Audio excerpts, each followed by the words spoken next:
Okay, yesterday we went through and did the payroll register. This is the key part that I want to review with you. Proving your payroll register, we do it in how many steps?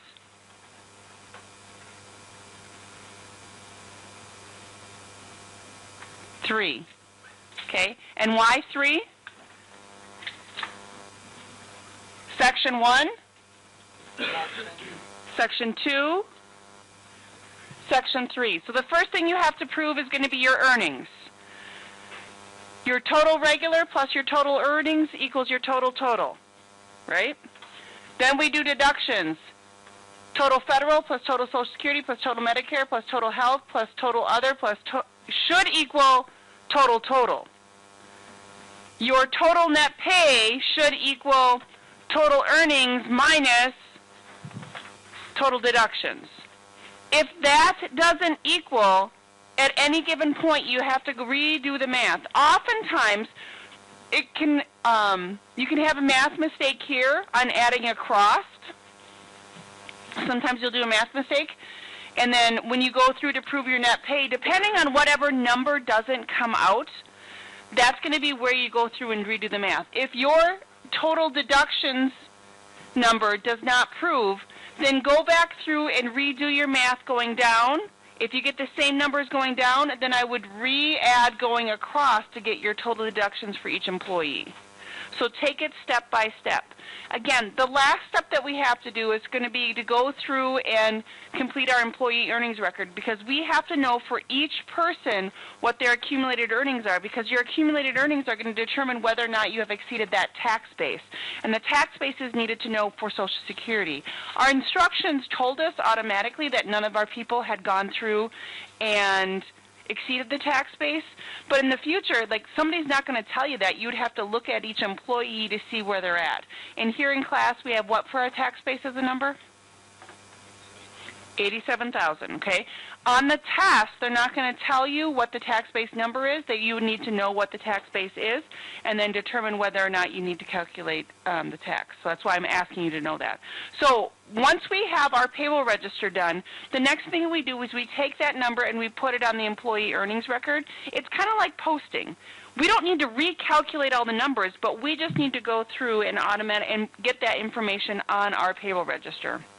Now, I will tell you, a lot of businesses have automated software that will do payroll for them. Does that make sense?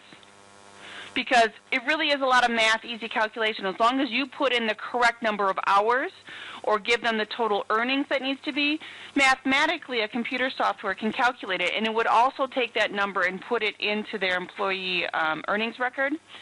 But if the software doesn't work or if something went wrong, everyone still needs to understand the basics of how payroll is calculated. Okay?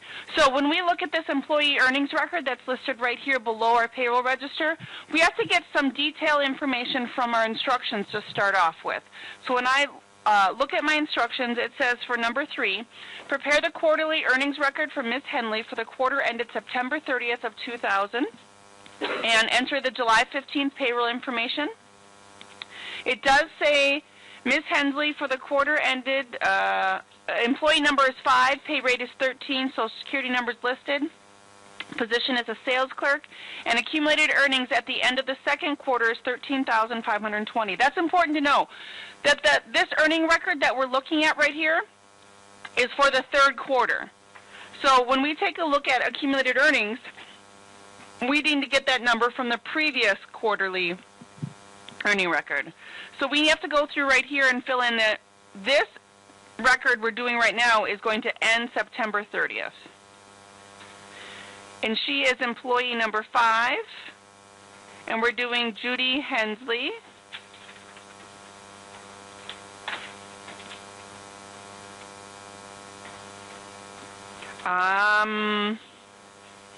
I don't think they gave that to us, did they?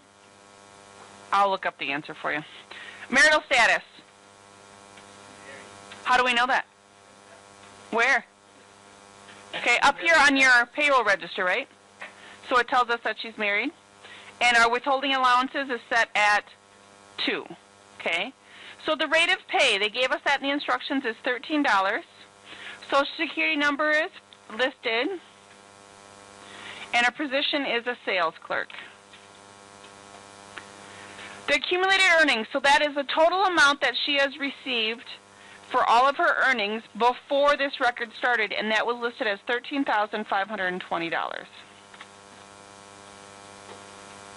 I'll look up the answer about the middle initial. There is none? All right. So now what we have to do is we are really going to take Judy's numbers from right here on your payroll register and plug it in on your payroll register. We have to go through here and put in the date of 7/15 or July 15th. Regular earnings is $1,040. Overtime is $39. Total earnings is $1,079. Federal income tax is $48. Social Security is $66.90. I'm doing this fast because I'm really getting the numbers right from above.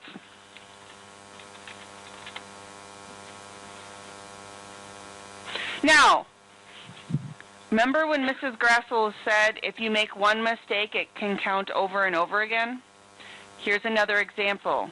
If you miscalculated Judy's total earnings on the payroll register, all of the numbers on the payroll register will be wrong, and then all of the numbers on her employee earnings record will be wrong.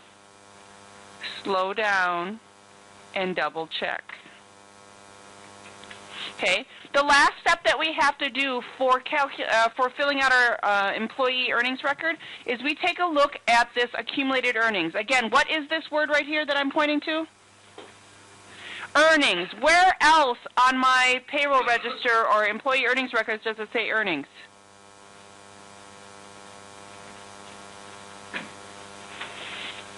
Here, right? So when I am calculating this number here for accumulated earnings, I have to take my previous number that they gave us in the instructions, and I'm going to add this number, not net pay.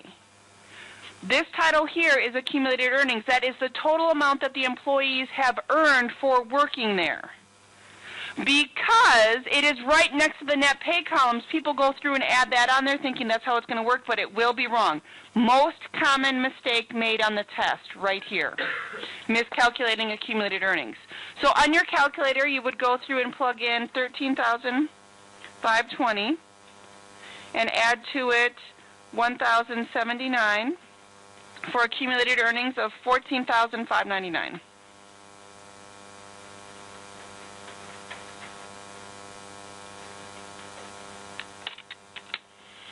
Shazam! I got a perfect. Anyone else? All right. Tanner's got a perfect. Caleb, perfect?